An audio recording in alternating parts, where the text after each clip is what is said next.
If you're someone who puts any stock into the annual awards ceremonies within the games industry, you'll probably be aware that the nominees for Jeff Keighley's Game of the Year awards have been announced. By and large, the categories from year to year tend to highlight the best games of the year in each bracket. And while not everyone will agree on the winner, most will agree that the group of nominees represents the cream of the crop. That's usually how the story goes, but occasionally there will be an omission that shocks and bewilders the gaming collective. And this year, the conspiracy theorists are taking to the internet in their droves to try and make sense of why Avalanche Studios' open world epic Hogwarts Legacy hasn't received a single nomination at the awards. Despite being one of the most trending games of the year and earning the accolade of the highest selling game of the year at this moment in time, the title was snubbed across all categories, and many believe that this is down to the controversy around the game and its ties to J.K. Rowling's work, and the proposed boycott of the title upon its release. Well, I'm here to set the record straight and say that the Game Awards panel got this one right. Hogwarts Legacy does not deserve a nomination, and here's why.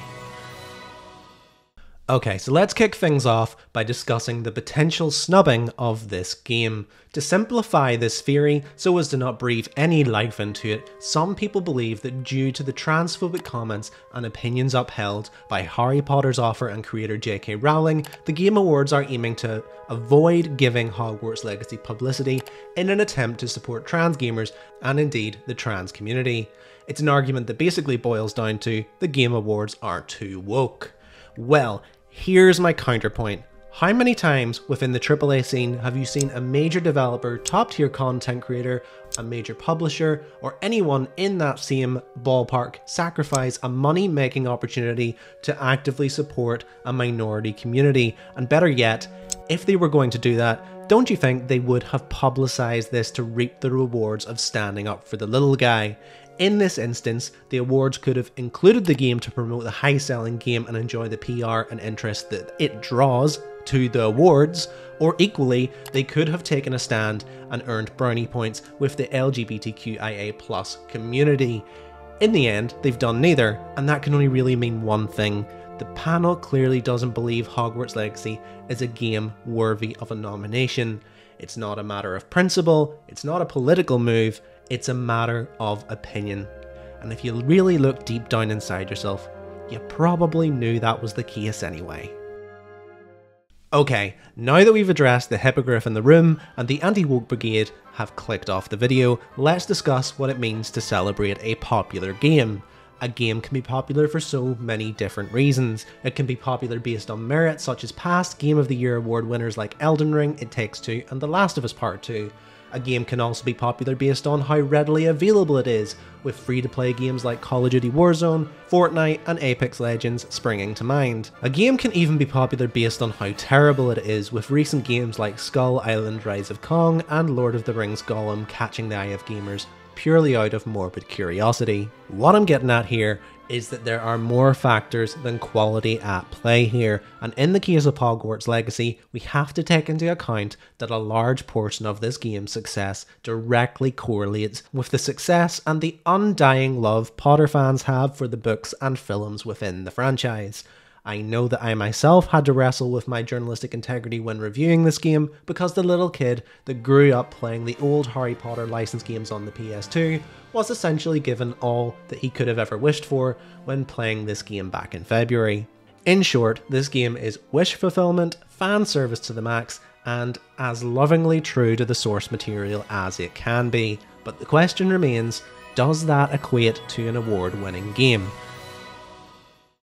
Before we get into discussing the game and stripping it for parts, I think it's best to look at the review scores for Hogwarts Legacy and look at the lay of the land of games in 2023 in general. If you take a look at the Metacritic score for this game, it managed to attain a very respectable 85 out of 100, which in most years would have been a nailed-on Game of the Year nominee.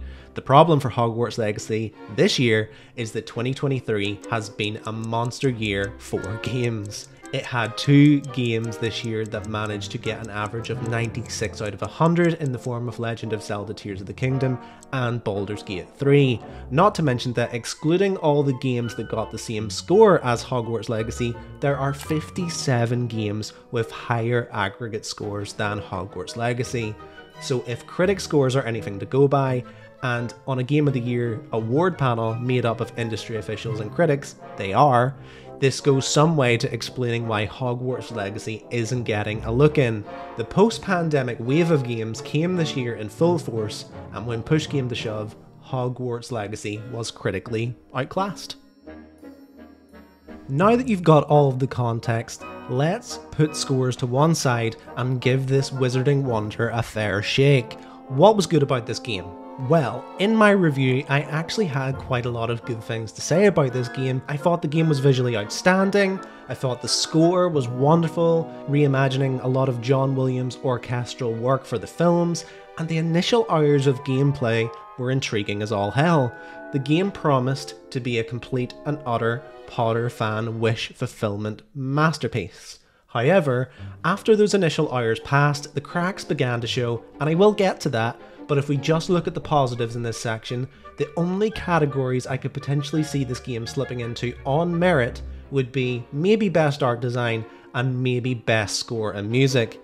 But I ask you this, with so much source material to work with and the fact that the game is essentially working off a blueprint to create a game that looks and sounds like the Harry Potter movies in a bid to entice fans to buy this game, would it be fair to nominate this game ahead of titles with their own completely unique art styles and original soundtracks? In my eyes, absolutely not. Okay, I hear all you armchair critics shouting, what about best action adventure game? Yes, Hogwarts Legacy would fit into that category, and I am getting to it. If you know me, you'll know that I have always had beef with the Ubisoft model. While it was revolutionary back in the 2000s, leading to some genuinely thrilling adventure games, the formula of checking off map markers, unlocking portions of the map, and clearing bases has become a stale, lazy, and uninspiring plague on the RPG scene. I get that some couldn't be without them, but I certainly could, believe me.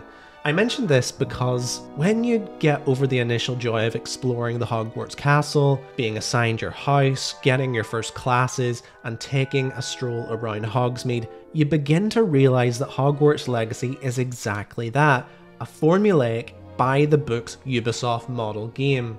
Outside of the main quest, your time will be spent flying around the periphery of Hogwarts, finding collectibles, clearing dungeons, and if you're lucky, partaking in a fun side mission.